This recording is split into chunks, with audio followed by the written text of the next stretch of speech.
Yeah, these sites were a little before my time, but that doesn't mean they didn't pave the way for greater things.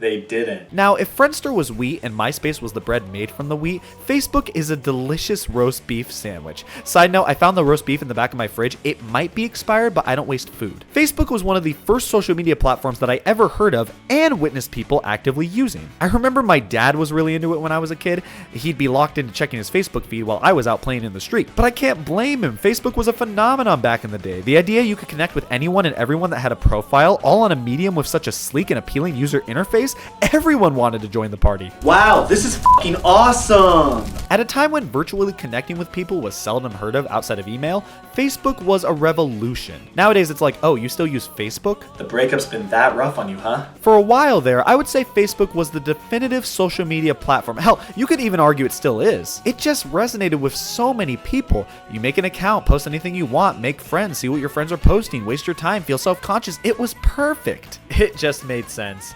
Facebook may have not been the first social media platform, but it practically was the first for a significant amount of people. And even to this day, Facebook continues to maintain relevance, albeit on a smaller scale than it used to. So, what does Facebook have that makes it stand out from the current competition?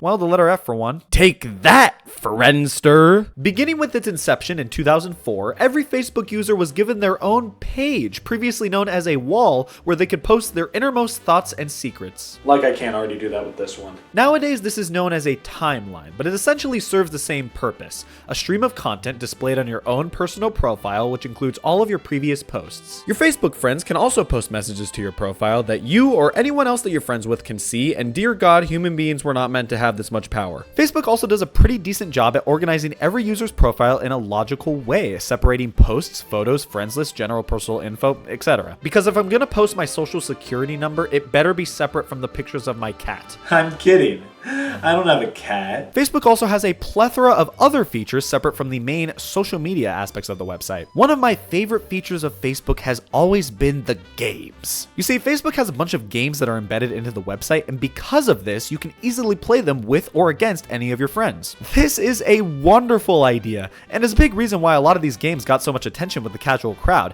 Games like Words with Friends, Candy Crush, Farmville. I like games. I like cows. You put them together, I'm fucking set. Similar in concept to personal timelines comes Facebook groups. Groups can revolve around any concept you can think of. If you're really into crested geckos, oh thank God I found my people. If you're majorly invested in a certain topic, joining a Facebook group centered around that topic can be a great way to meet new people that share your interests. It's also great for justifying your passion for homicide. Look how many other people like it. Either way, I'd say it's a novel idea. But by far, I'd say one of the website's most useful features is Facebook Marketplace. Facebook Marketplace is essentially like eBay, but for Facebook users. If you have something you want to sell and you also have a Facebook account, it just makes sense. It's a match made in heaven. I've seen so many people buy useful items from Facebook Marketplace. Things like clothes, furniture, cars, anything you can imagine.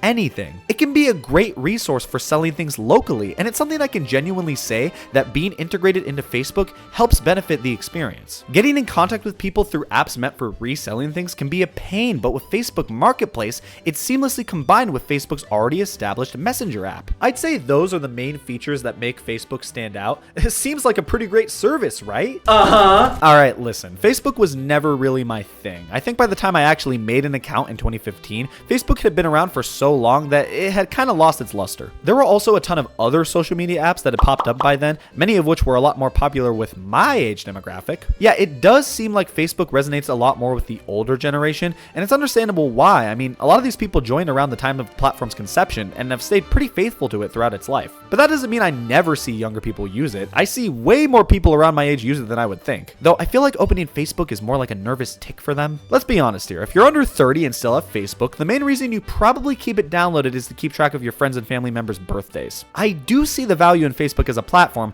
I just feel like every time I use it, I'm visiting a really nice retirement home. While it is true that a lot of people keep in contact with their families through Facebook, if you remove that from the equation, what are you left with? That.